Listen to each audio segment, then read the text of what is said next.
श्री स्वामी समर्थ. सोमवती अमावस्या 2/9/2024 म्हणजे सोमवारी पहाटे 5:22 चालू होणार आहे व सोमवती अमावस्या समाप्ती 3/9/2024 म्हणजेच मंगळवारी सकाळी 7:26 संपणार आहे. या दिवशी घराचा उंबरठा हळदीने सारवून घ्यावा. पाण्यात मीठ, हळद, गोमूत्र, लिंबू टाकून घर पुसून घ्यावे. सर्व यंत्रे, वाहने, घर स्वच्छ करून नारळ 7 वेळा उतारा करून फेकून देणे. कचऱ्याच्या डब्यामध्ये टाकावा. अमावस्येला करावयाची सेवा.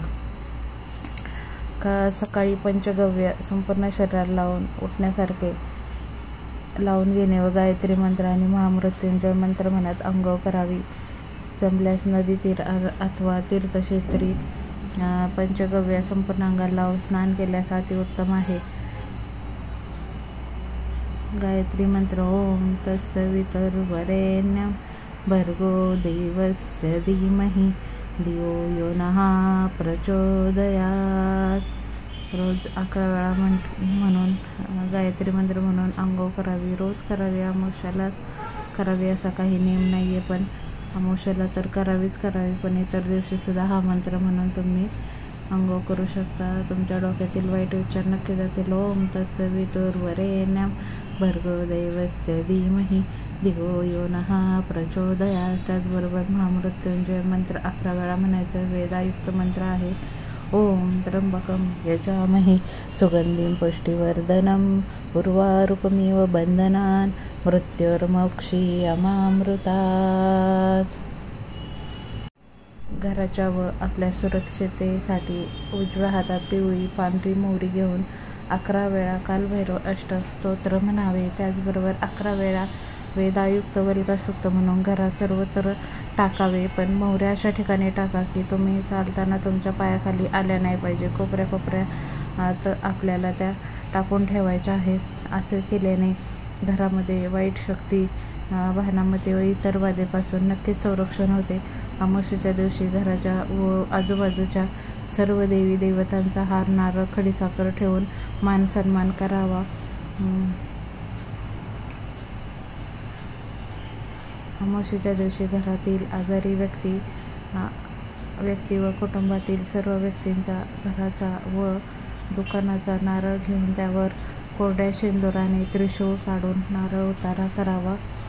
असं केल्याने आजारी व्यक्ती लवकर बरी होते व पुन्हा आजारी पडत नाही. आपल्या घरातील, ऑफिसमधील, दुकानातील जाळे, जळमटे काढून स्वच्छता ठेवावी. त्याचबरोबर पाण्याच्या बादलीत थोडेसे जाडे मीठ, हळद, गोमूत्र, लिंबू व पंचगव्य टाकून घर स्वच्छ पुसून घ्यावे.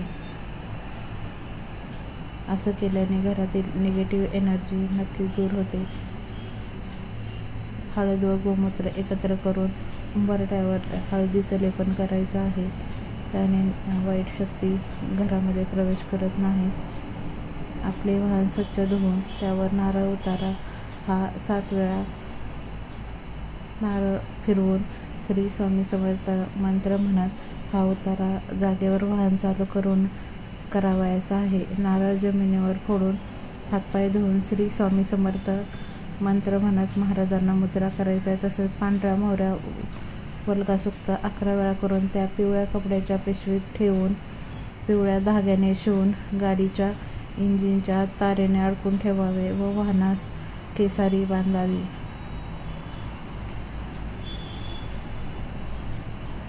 घर, दुकान, ऑफिस, कारखाना, वाहन यांना गोरक्ष, चिंच किंवा कोहळा बांधणे. ओसलेला नारळ सुद्धा तुम्ही बांधू शकता. अमावस्येला कोहळे किंवा गोरक्ष, चिंच आणून त्यावर खालील सेवा करावी. प्रथमतः स्वामी समर्थ महाराजांचा 108 वेळा मंत्र जप करणे म्हणजेच 1 माळ. त्याचबरोबर श्री दत्त महाराजांचा बीज मंत्र ओम द्राम चिरंजीवे नमः हा मंत्र नित्यसेवा पुस्तकात तुम्हाला नक्कीच बघायला भेटेल. परंतु ज्यांच्याकडे नित्यसेवा पुस्तक नाही त्यांच्यासाठी मी डिस्क्रिप्शनमध्ये काही मंत्र देत आहे. शाबरी मंत्र 1 माळ म्हणजे 108 वेळा ओम श्री चैतन्य गोरक्षाय नमः नवनाथांचा मंत्र 11 वेळा. गोरक्ष नवनाथांचा मंत्र गोरक्ष ज्वालिंदर चरपटाक्ष अष्टभंग कानिप मचिंद्राद्या चौरंगी रेवानक भित्री संज्ञा भूम्यां बभुहा नवनाथ सिद्धहा. श्री स्वामी समर्थ.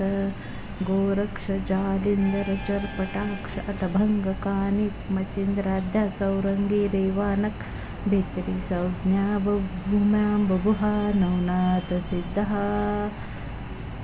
कालभैरव अष्टक 11 वेळा. ओम देवराज सेव्यमान पावनाग्रि पंकजं व्यालयज्ञसूत्रमेन्दुशेखरं कृपाकरं नारदादियोगिवृन्दवन्दितं दिगम्बरं काशिकापुरादिनाथ कालभैरवं भजे. भानुकोटिभास्करं भवाभिबिद्धतारकं परं नीलकण्ठमेपि सार्थदायकं त्रिलोचनं कालं कालम्बुजाक्षमक्षूल अक्षरं काशिकापुरादिनाथ कालभैरवं भजे. शूलटङ्कपाशदण्डपाणिमादिकारणं श्यामकायमादिदेव अक्षरं निरामय भीमविक्रमं प्रभुविचित्रतण्डवं प्रियं काशिकापुरादिनाथ कालभैरवं भजे. भुक्तिमुक्तिदायकं प्रशस्तचारुविग्रहं भक्तवत्सलं सितं समस्तलोकविग्रहं विनिकवज्ञमनोहिमाङ्किं किलसत्कटिं काशिकापुरादिनाथ कालभैरवं भजे.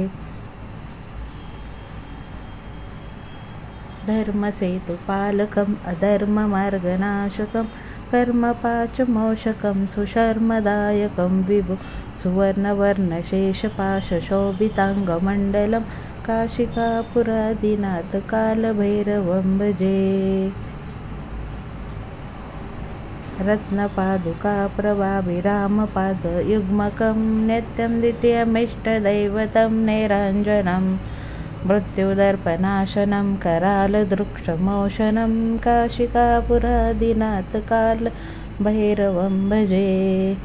शूलटङ्कपा अट्ठासभिन्नपद्मजाण्डकोशसन्तति दृष्टिपातनष्टपापजालमुग्रशासनम् अष्टसिद्धिदायकं कपालमालिकं धरं काशिकापुरादिनाथ कालभैरवं भजे. भूतसङ्गनायकं विशालकीर्तिदायकं काशीवासलोकपुण्यपापशोधकं विभुं नीतिमार्गकोविदं पुरातनं जगत्पतिं काशिकापुरादिनाथ कालभैरवं भजे. कालभैरव अष्टकं पठन्ति ये मनोहरं ज्ञानमुक्तिसाधनं विचित्रपुण्यवर्धनं शोकमोहदैन्यलोभकोपतापनाशनं ये प्रयाति कालभैरव सान्निध्यं ध्रुवम् इति.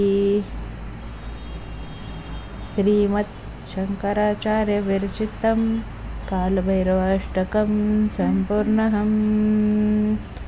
श्री स्वामी समर्थ. रोज 11 वेळा म्हणणे व हे स्तोत्र म्हणत असताना अगरबत्ती लावे व त्याची उदी आपण पोहळा बांधत असतो तेव्हा ती त्याच्यामध्ये पुढे ठेवावी.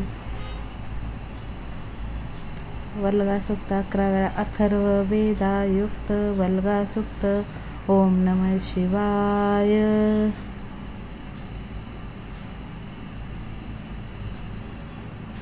यां ते चक्रुरामे पात्रे यां चक्रुमिश्रितधान्ये ओमे मासे कृतां यां चक्रुहा पुनः प्रतिहरामि तां यां ते चक्रुहा कुकवाका वजेवा यां कुरीरिणे अव्यां ते कृतां यां चक्रुहा पुनः प्रतिहरामि तां यां ते चक्रुरके शपे पशूनां भयादिति गर्दभे कृतां यां चक्रुहा पुनः प्रतिहरामि तां यां ते चक्रुमूलायां वल्गं वानराचां क्षेत्रे ते कृतां यां चक्रुहा पुनः प्रतिहरामि तां यां ते चक्रुग्राह्यपते पूर्वाग्नावतु दुष्यञ्चितः शालायां कृतां या चक्रुहा पुनः प्रतिहरामि तां यां ते चक्रुहा सभायां यां चक्रुरदि देवते अक्षेषु कृतां यां चक्रुहा पुनः प्रतिहरामि तां यां ते चक्रुहा सेना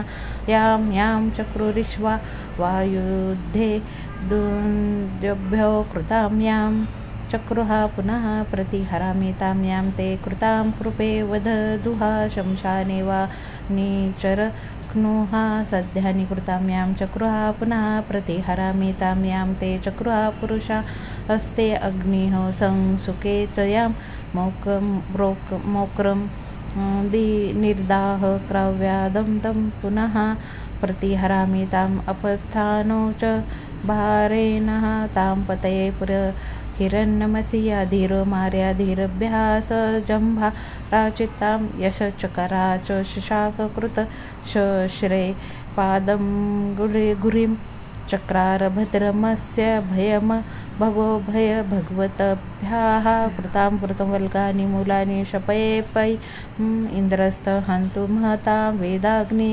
विद्यत्वायस्तः हे स्तोत्र 11 वेळा म्हणावे. त्याचबरोबर कोहळा लाल फडक्यामध्ये सुरक्षित, म्हणजे आपण हे 2 स्तोत्र वाचले. त्या अगरबत्तीची जी उदी असते ती त्या पुडीमध्ये बांधावी. कागदाची एक पुडी करून त्याच्यामध्ये ते ठेवून बांधावे व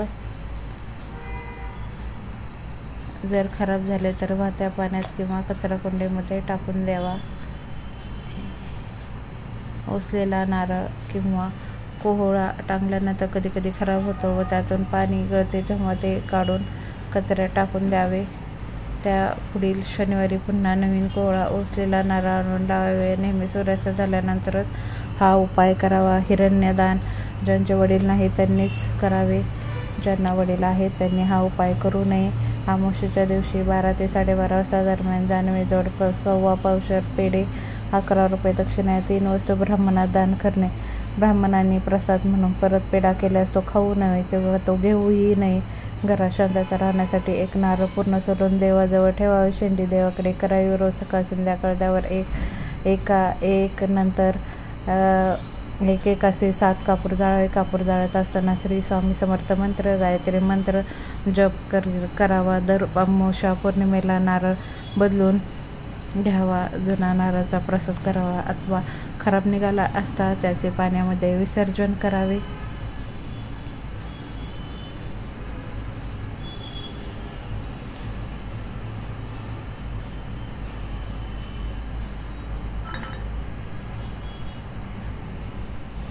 शक्यतो अमावस्येच्या दिवशी परान्न घेऊ नये. कोणत्याच दिवशी कोणाच्याही घरी जेवण करू नये, कारण त्यांच्या घरामध्ये असणारे निगेटिव्ह एनर्जी दोष आपल्याला लागतात. त्यामुळं परान्न हे नेहमीच वर्ज्य आहे. जे स्वामी समर्थांची सेवा करतात त्यांनी कधीही परान्न घेऊ नये. अमावस्याच काय पण इतर दिवशीही परान्न घेणे सर्वात मोठा दोष आहे. श्री स्वामी समर्थ.